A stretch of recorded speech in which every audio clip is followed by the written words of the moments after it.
आइए आज हम फिर एक बार परमेश्वर के पवित्र वचनों से देखेंगे। पवित्र शास्त्र बाइबल परमेश्वर का जीवित वचन है, इसलिए यह जब प्रचार किया जाता है ताकि लोग परमेश्वर जो जीवित है उसकी सत्यता सुने। पवित्र शास्त्र बाइबल हजारों वर्ष पूर्व की बातें हमें बताती है, क्या वो सत्य है? इसे आज हम देखने जा रहे हैं।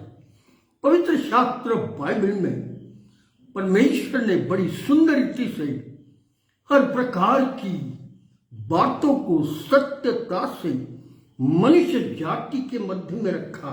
पवित्र शास्त्र बाइबल में पहला ही अध्याय और पहले ही वचन में, दूसरे वचन में बड़ी सुंदर रीति से परमेश्वर ने पहली वचन को कहा, आदि में परमेश्वर ने आकाश और पृथ्वी की सृष्टि की, ऐसा लिखा है। और उसके तुरंत बाद एक बड़ी गंभीर बात, स्वर्गीय परमेश्वर ने जिसने पृथ्वी और सब कुछ बनाया, उसने बताया कि आगे क्या हुआ है।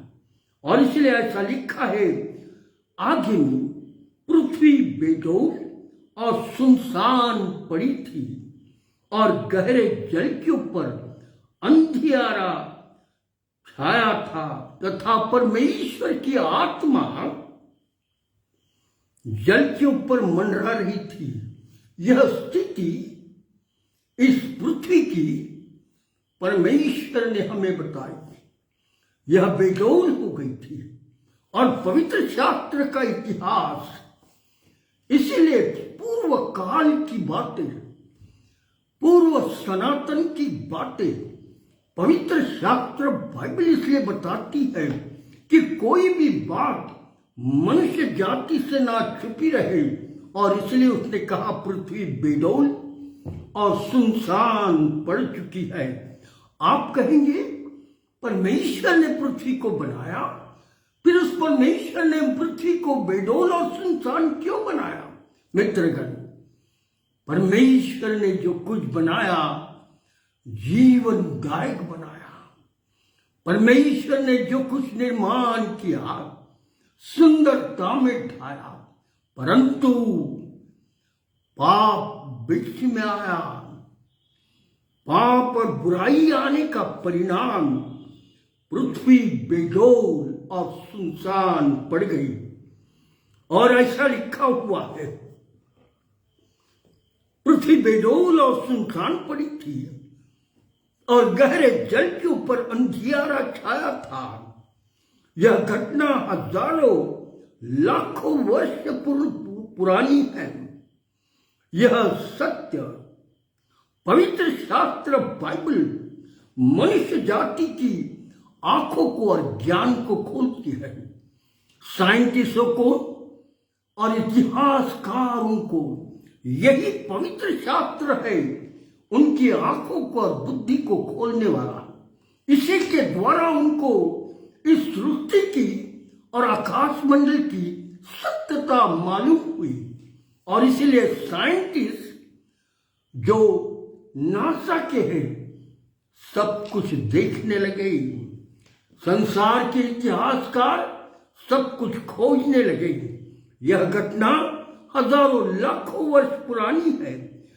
यह लिखा गया 1688 में और ऐसा कहा गया है, यह पवित्र आत्मा की सामर्थ्य से स्वर्ग के परमेश्वर ने अपने भविष्यद्वक्ताओं को कहा, ये तू लिख, क्योंकि उस समय तू नहीं था। और इसलिए वो लिख कर चलते रहे। और इसी का परिणाम आज हम पवित्र शास्त्र की सत्यता को जान सक रहे हैं।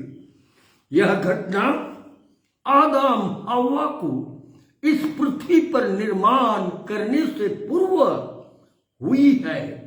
शैतान इसका नाम, जिसका नाम लूसीफर है, और उसके साथियों ने जीवित परमेश्वर के विरुद्ध पाप किया। और उसका परिणाम सारी पृथ्वी पर हुआ। पृथ्वी बेदौल हो गई, सुनसान हो गई और अंधेरा छा गया। उसका परिणाम पृथ्वी को बुराई में जाना पड़ा और पाप और बुराई का परिणाम पृथ्वी को सहना पड़ा। यह सह नहीं सकी, वह बेडौल और सुनसान हो गई। आज जब मनुष्य जाति पाप करती है तो बेडौल हो जाता है और उस मनुष्य को ही मालूम समझता नहीं मैं क्या कर रहा हूं, क्योंकि पाप की जिंदगी पृथ्वी को जब बुराई में डाल सकती है, डगमगा देती है, तो मनुष्य पाप करने वाला पाप के जीवन में रहता है तब वो बेडौल और सुनसान होता है। मित्रगण, इस मनुष्य को ही नहीं समझा कि मैं पाप कैसे कर रहा हूं, क्योंकि जीवन पाप में अंधियारे में रह गया। आज असंख्य परिवार पाप की जीवन के कारण डगमगा गई है। आज की परिस्थिति, बहुत सारे परिवार पापमय जीवन के कारण डगमगा रहे हैं। पति पत्नी में शांति नहीं, परिवार के बच्चों में शांति नहीं, ठिकानों में शांति नहीं, देशों देशों में शांति नहीं, क्योंकि पाप का परिणाम डगमगाना हुआ है। और इसीलिए हर व्यक्ति यह बात महसूस कर रहा है कि हम अंधियारे में चल रहे हैं। हाँ मित्रगण, जब पाप और बुराइयां हो जाती है तो अंधियारा मनुष्य के जीवन पर आता है, मनुष्य के फ्यूचर पर आता है। मनुष्य का जीवन अंधियारे में खो जाता है। और इसीलिए पवित्र शास्त्र बाइबल हर प्रकार से मनुष्य जाति को उसकी सारी बुराइयों से छुटकारा देता है। जैसे पृथ्वी बेडौल और सुनसान और अंधियारे में थी, पवित्र शास्त्र बाइबल बताता है, तब परमेश्वर ने कहा उजियाला हो, और उजियाला हो गया। पृथ्वी की बेडौलता चली गई, पृथ्वी की बुराई चली गई, पृथ्वी अच्छी हो गई, उपज देने लायक हुई, अच्छी सुंदर बनती चली गई। वैसा ही मनुष्य के जीवन में जब परमेश्वर की सत्यता का प्रकाश पहुंचता है तब मनुष्य का जीवन जो बेडौल और सुनसान है वह बदल जाता, वो सुंदर होता, उसमें जीवन आता, उसके अंदर फल दिखने लगते, उत्तम फल आत्मा की।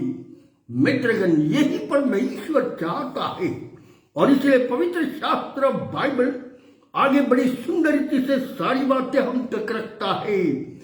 और उसी समय परमेश्वर ने ये योजना आदम हव्वा के पूर्व बनाई कि पृथ्वी मैं स्थिर कर डालूंगा, और परमेश्वर ने पृथ्वी को स्थिर किया। यदि मेरे बेटी और बेटियां इस संसार में मैं निर्माण करूं, आदम हव्वा के लिए सोच रहा है परमेश्वर, और शैतान उन्हें बहका डाले, मेरे बच्चों को पाप में डाल दे, तब उनका शरीर और आत्मा नाश होगा। तो मैं परमेश्वर यीशु नाम से आऊंगा, बनकर आऊंगा और उनके लिए उद्धार का मार्ग तैयार करूंगा, क्योंकि संसार में पाप की क्षमा का कोई मार्ग नहीं था। लोग अंधकार में चल रहे थे।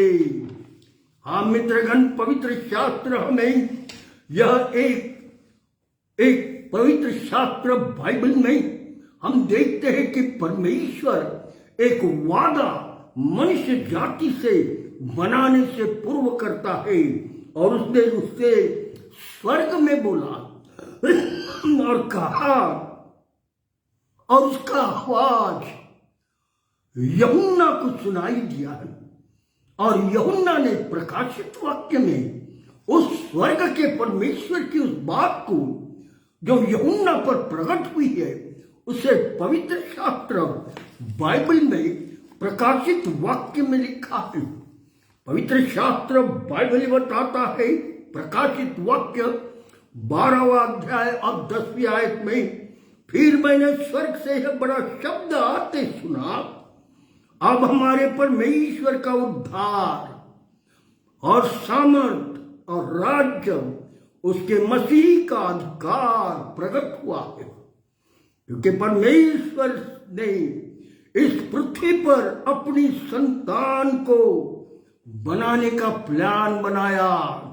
हाँ मित्रगण, परमेश्वर ने फिर मैं उस वचन को पढ़ूंगा। फिर मैंने स्वर्ग से यह बड़ा शब्द आते सुना, यूहन्ना ने सुना, अब हमारे परमेश्वर का उद्धार और सामर्थ और राज्य और उसके मसीह का अधिकार प्रकट हुआ। हाँ मित्रगण, आदम हव्वा को बनाने से पूर्व स्वर्गीय परमेश्वर ने अपने बच्चों के लिए मार्ग तैयार कर डाला, क्योंकि परमेश्वर इस पृथ्वी पर अपनी संतान को बनाने का प्लान बना चुका। इसलिए परमेश्वर ने अपने बच्चों के अनंत जीवन के लिए संपूर्ण प्लान बनाया कि मेरे बच्चे यदि पाप में चले गए और अंधकार में जीवन व्यतीत कर रहे हैं, उनका जीवन अगर बेडौल हुआ है, तो मैं उन्हें बेडौलता से छुड़ाऊंगा, मैं उनके ऊपर के अंधियारे को हटाऊंगा। और यही कार्य स्वर्ग का परमेश्वर मनुष्य जाति से प्रेम करने के कारण, और मैं और आप उस स्वर्ग के परमेश्वर का रूप और समानता में होने के कारण, वो हमारा कर्ता होने के कारण, बाप को चिंता बच्चों के लिए है। और ये सत्यता मैं इसलिए आप तक देता जा रहा हूं कि आप सत्य को सुन लो, अध्ययन करो। अगर जब आपको ऐसा लगता कि ये बात कैसी है, तो मुझसे पूछो, मैं आपके जवाब के लिए तैयार हूं। परमेश्वर का उद्धार, यह कार्य परमेश्वर ने शुरू किया। हाँ मित्रगण, आदम हवा ने परमेश्वर को देखा, उसकी और क्योंकि उनका मन शुद्ध था, परमेश्वर को आदम हवा ने जब बनाया, तब आदम हवा ने परमेश्वर को देखा, क्योंकि उनका मन शुद्ध, उनका विवेक शुद्ध, उनका शरीर शुद्ध, उनकी आंखें शुद्ध थी। वे परमेश्वर को देख रहे थे, उससे बातें करते थे। परंतु शैतान ने, उनके शुद्ध थे, परंतु शैतान एदेन के बाग में रूप बदल कर आया। उसका प्लान आदम और हव्वा से परमेश्वर की आज्ञा को, जो परमेश्वर ने उन्हें दी थी कि ये फल ना खाना, उस आज्ञा को तोड़ना कैसे, और परमेश्वर की अवहेलना करना कैसे, और उस परमेश्वर का अपमान करना कैसे।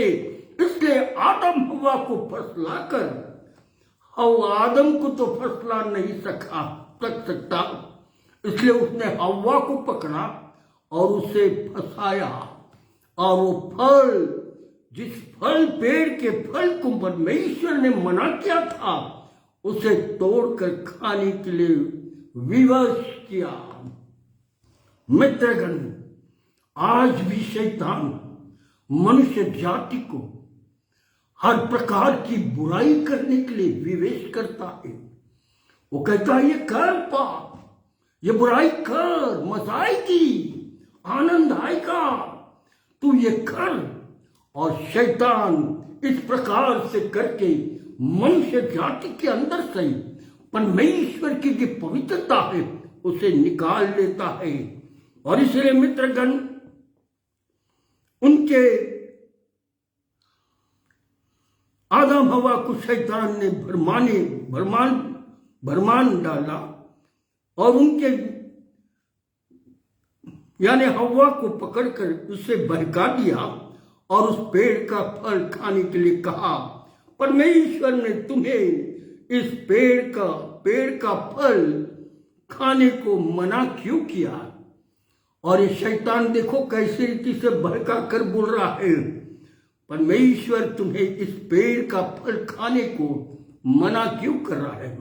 क्योंकि यह फल खाओगे तो तुम परमेश्वर से भी ऊंचे हो जाओगे, तुम बड़े हो जाओगे और तुम्हारा नाम बड़ा होगा। हव्वा ने फल तो खाया, परमेश्वर की आज्ञा तोड़ डाली, पाप कर दिया। पाप और पाप की मजदूरी मृत्यु है। परमेश्वर ने आदम और हव्वा के दोनों को देखा कि उन्होंने पाप किया है और पाप की मजदूरी मृत्यु है। और इसीलिए परमेश्वर ने आदम और हव्वा इनको देखा कि वे नग्न है। उनके शरीर पर कपड़े नहीं, क्योंकि वे छुप गए थे, पाप कर लिया। और पाप के बाद उनकी आंखें खुली, और जब वो आंखें खुली, जो धर्मी आंखें थी, जो पवित्र आंखें थी, जो शुद्ध आंखें थी, जिसके द्वारा परमेश्वर को देख सक रहे थे, अब वो आंखें ऐसी खुली कि बुराई भी देखने लगे। और इसीलिए आदम और हव्वा पेड़ के पीछे छुप गए। परमेश्वर उनको आवाज दे रहा है, आदम हव्वा कहाँ हो? और आदम और हव्वा ने कहा, हम पेड़ के पीछे छुपे हैं क्योंकि हम नग्न हैं। मित्रगण, पाप, बुराई, दुष्टता मनुष्य जाति को नंगा कर डालता। पाप, बुराई, दुष्टता, मार काट, अत्याचार, बेईमानी, घूसखोरी मनुष्य को नंगा कर डालती है।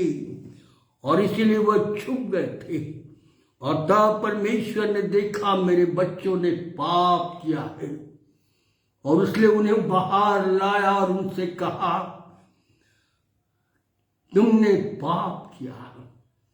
और इसलिए और उनके शरीर की नग्नता को ढांपने के लिए उनके सामने एक मेमना लाया और उस मेमने को उनके सामने काट कर उसका रक्त बहाया और चमड़ा निकाल कर परमेश्वर ने दोनों की नग्नता को ढांप दिया। मित्रगण, ओ पाप का परिणाम, दुष्टता का परिणाम मनुष्य जाति के आत्मिक आंखें बुराइयां हो जाती, बुरी हो जाती है। और इसलिए आज मेरा और आपका कर्तव्य है, हम इस बात को जानें।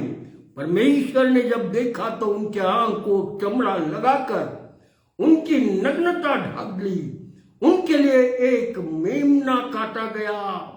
और जब उन्होंने देखा कि परमेश्वर ने हमारी नग्नता, हमारी बुराई, हमारे पाप जो हमने किए उसके कारण एक मेमने को काटा और उसका रक्त बहाया, तो आदम हव्वा को परमेश्वर ने दोनों के हाथ पकड़े और एदेन वाटिका के बाहर कर दिया और कहा, जाओ खेती बाड़ी करो, कष्ट करो और फूलो फलो और बढ़ते जाओ। मित्रगण, उस दिन के बाद से मनुष्य जाति ने परमेश्वर को अपने आंखों से कदापि नहीं देखा, क्योंकि पवित्र परमेश्वर को पवित्र आंखें देखेगी। मनुष्य ने पाप कर कर परमेश्वर के विरुद्ध खड़ा होकर अपने आंखों को बुराई में डाल दिया और उसका परिणाम आज तक कोई भी व्यक्ति परमेश्वर को नहीं देख सकता। इस घटना के बाद परमेश्वर को कभी किसी ने नहीं देखा। इसलिए पवित्र शास्त्र बाइबल बड़ी सुंदर रीति से बोलता है। पवित्र शास्त्र में लिखा हुआ है, यूहन्ना रचित सुसमाचार 1:18 में, परमेश्वर को किसी ने कभी नहीं देखा, परंतु उसके एकलौते पुत्र जो पिता की गोद में है, उसी ने उसे प्रकट किया। यदि तुम यीशु को देखते हो तो परमेश्वर को देखते हो। यदि कोई यीशु पर विश्वास करता है तो तुम परमेश्वर पर विश्वास करते हो। यदि आप संसार में पापों के लिए पश्चाताप करके यीशु के नाम से कहते मुझ पापी पर दया कर, तो आपके अपराध स्वर्ग का परमेश्वर क्षमा करता और आपको नया जीवन देता। मित्रगण, पवित्र शास्त्र बड़ी सुंदर रीति से हर मनुष्य को बचाना चाहती है, क्योंकि परमेश्वर शुद्ध और पवित्र है। पाप में आंखें उसे देख नहीं सकती। संपूर्ण संसार के लोगों ने यह प्रथा बना डाली कि हम पाप करेंगे तो मुर्गे, बकरे, गाय बैलों का रक्त वेदियों पर, मूर्तियों पर और जगह जगह डालेंगे और उनका खून बहाकर हम कहेंगे हमारे पाप क्षमा हो गए। और यही प्रथा हर स्थानों में चल रही थी। और इसीलिए लोग इस प्रकार से अपने मंदिरों में, अपने मस्जिदों में, अपने मंदिर क्रिश्चियन यहूदियों के भवनों में, लोग यरूशलेम के मंदिर में पूर्व के दिनों में जानवरों को बलि करते थे और कहते थे हम लोगों के पाप क्षमा हो गए। मक्का मदीना में जानवरों का बलि किया जाता है। हिंदू मंदिरों में लोग वेदियों पर जानवरों का लहू बहाते हैं। पूर्व काल में हमारे देश में चंद्रपुर के महाकाली मंदिर में ब्रिटिशों के जमाने से पूर्व आदिवासी समाज नरभक्ष किया करते थे। लोग एक बच्चे को गले में हार डालकर, मालिया पहनाकर उसे मंदिर, महाकाली मंदिर के पास लाते थे और वहां उस बच्चे को अंदर काट के बलि कर डालते थे। ब्रिटिश सरकार को जब ये मालूम हुआ, उन्होंने इस प्रथा को बंद कर दिया। परमेश्वर ने यह देखा, लोग जानवरों का रक्त बहाकर यह सोच रहे कि मेरे पाप क्षमा हो गए, पर मनुष्य ने पाप करना और जानवरों का रक्त बहाना, यह हत्या हो रही थी, ना कि पापों की क्षमा। इसलिए पवित्र शास्त्र बाइबल में इब्रानियों की पत्री इसका 9वां अध्याय और 22वें वचन में ऐसा लिखा है, पर यह सच है, रक्त बहाए बिगर पापों की क्षमा नहीं। परंतु पवित्र शास्त्र आगे और क्या कहता है हम सुनेंगे। इब्रानी की पत्री इसका 10वां अध्याय और 10वीं आयत में लिखा है, उसी इच्छा से हम यीशु मसीह के देह के एक ही बार बलिदान चढ़ाए जाने के कारण पवित्र किए गए। फिर एक बार मैं पढ़ूंगा इस वचन को, उसी इच्छा से हम यीशु मसीह के देह के एक ही बार बलिदान चढ़ाए जाने के द्वारा पवित्र किए गए। हाँ मित्रगण, यह सत्य है, क्योंकि उसमें एक ही चढ़ावे द्वारा उन्हें जो पवित्र किए जाते हैं सर्वदा के लिए सिद्ध कर दिया कि पवित्र परमेश्वर प्रभु यीशु के रक्त के द्वारा मनुष्य जाति के पाप धुलते और वो सिद्ध है। इसीलिए हजारों वर्ष पूर्व यह बात स्वर्ग से आई। अब हमारे परमेश्वर का उद्धार और सामर्थ और उस मसीह का अधिकार प्रकट हुआ है। इस उद्धारकर्ता की, इस मसीह की आने की भविष्यवाणी एशिया नबी किताब में 7वां अध्याय और 14वीं आयत में, एशिया नबी की किताब 9वां अध्याय और उसकी 6वीं आयत से आगे जब पढ़ते हैं तो हमें पूरा पता लगता है परमेश्वर ने एशिया से कहा, इस भविष्यवाणी को लोगों के मध्य में पहुंचा। तब लोगों ने कहा, हम तो घोर अंधकार में चल रहे थे, मृत्यु के देश में हम रहते थे, पर हम पर आग ज्योति चमकी। हाँ मित्रगण, लोगों को विश्वास हो गया कि कोई तो भी ऐसा आएगा जो हमारे पापों को, हमारे जीवन को पवित्र और शुद्ध करेगा। उसे यह अधिकार होगा कि मनुष्य जाति के पाप क्षमा करे, उन्हें उद्धार दे, उन्हें अनंत जीवन का अधिकार बनाए। हम जानते हैं मित्रगण, उसी यीशु का जन्म बेथलेहम नगरी में गौशाले में हुआ। परमेश्वर का पुत्र।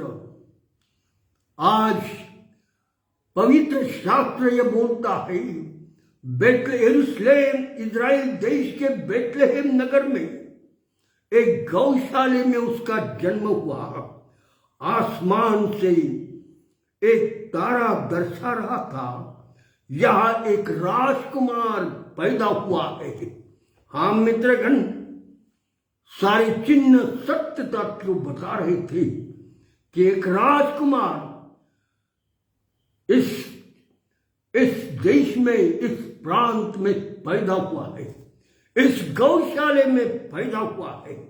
हाँ मित्रगण, स्वर्ग का परमेश्वर, इस संसार को बचाने वाला परमेश्वर मनुष्य जाति को उद्धार देने के लिए अपने आप को इतना नीचा कर दिया कि उसने वो गाय के चरनी में पैदा हुआ। हाँ मित्रगण, यह सत्य है। प्रभु यीशु मसीह परमेश्वर स्वयं पुत्र बनकर गाय के चरनी में मेरे और आपके उद्धार के लिए, मेरे और आपके पापों के क्षमा के लिए नीचे के दर्जे में आया और वहां उसका जन्म हुआ। मित्रगण, एक पशु की तरह यीशु का जन्म हुआ।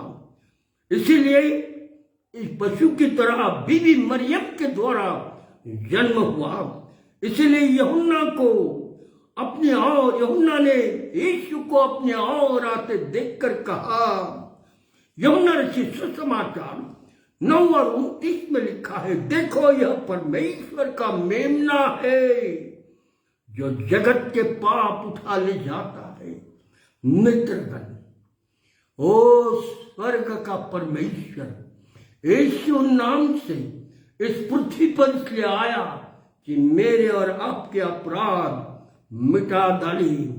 देखो यह परमेश्वर का मेमना, ओ जैसे मेमना काटा जाता है वैसे यीशु मसीह को मार डाला जाएगा, क्योंकि जगत के पाप रक्त बहाए बिगर क्षमा नहीं है। इस बात पर विश्वास करती सो परमेश्वर ने इस संसार के संतानों के लिए, इस संसार के लोगों के लिए, इस संसार के बेटी और बेटों के लिए अपना प्राण सलीब पर दिया। हाँ मित्रगण, यह परमेश्वर प्रभु यीशु संसार के लोगों के पापों के लिए मेमना हो गया, ताकि उसके बलिदान से,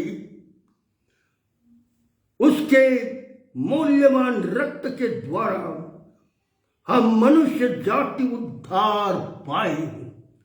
आज हमें प्रभु यीशु पर विश्वास करना चाहिए और यह कहना चाहिए, मेरे जीवन को पाप से छुटकारा देने वाला रक्त प्रभु यीशु मसीह तूने क्रूस पर से बहाया।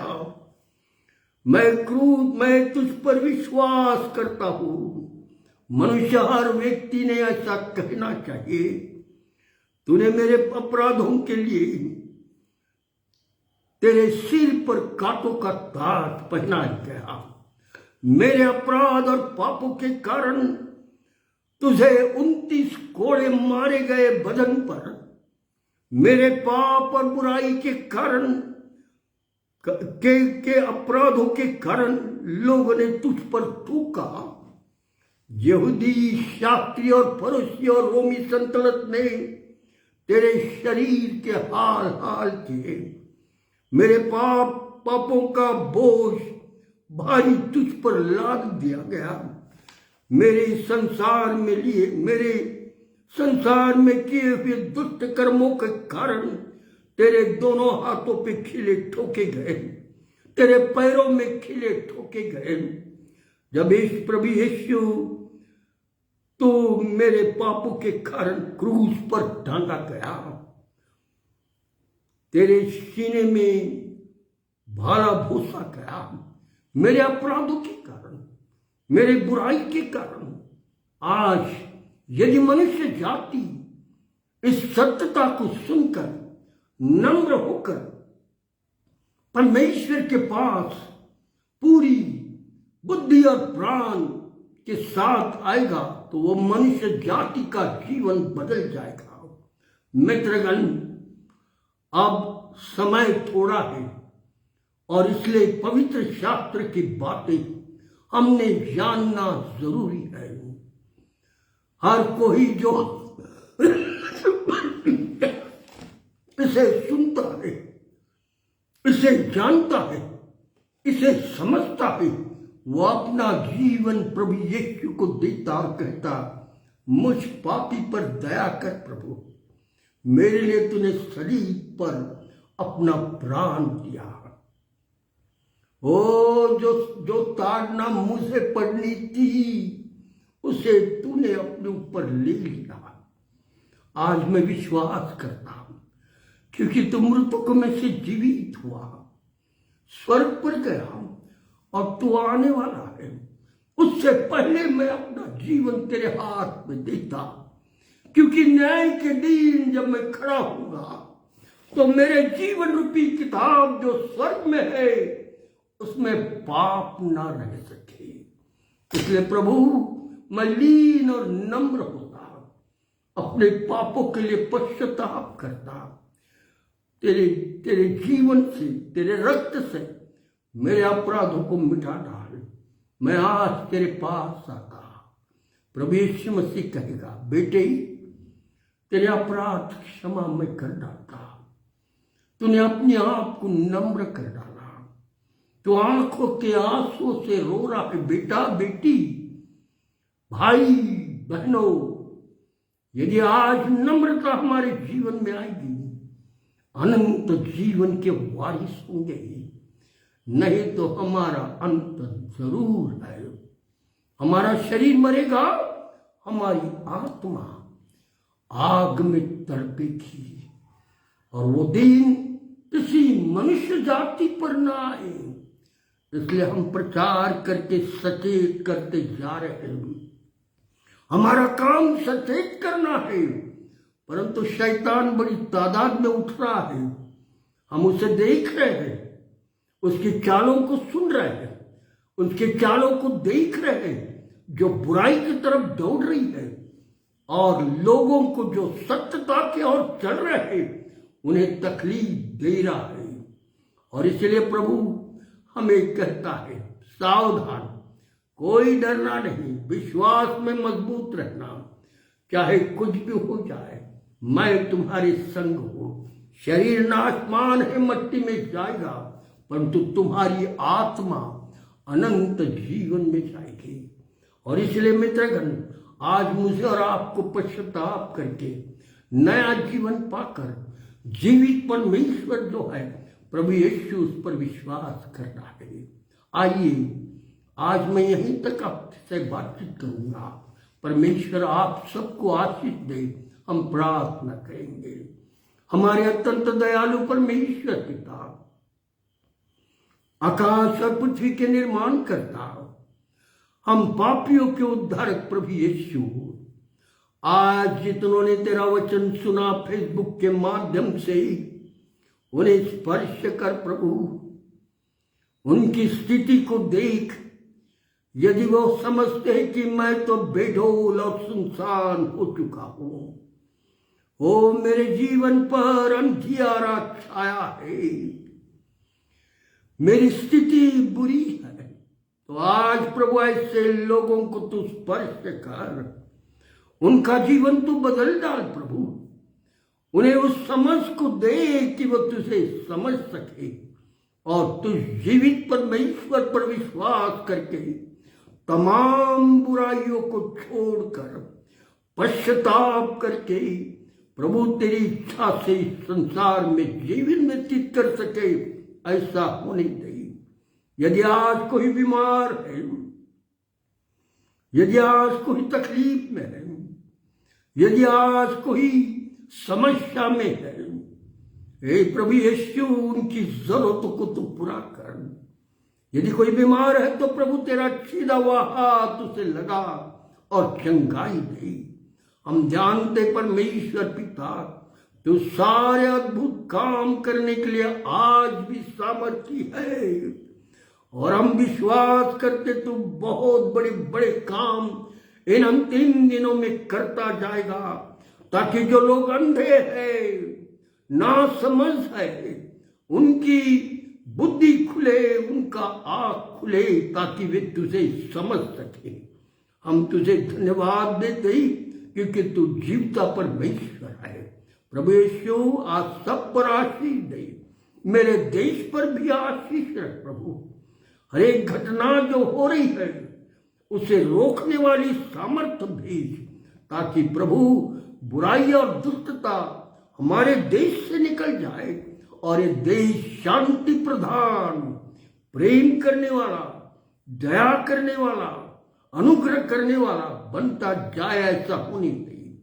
धन्यवाद देते भी इस प्रार्थना को तेरे हाथ पे सौंपता, यीशु के नाम से, आमीन आमीन।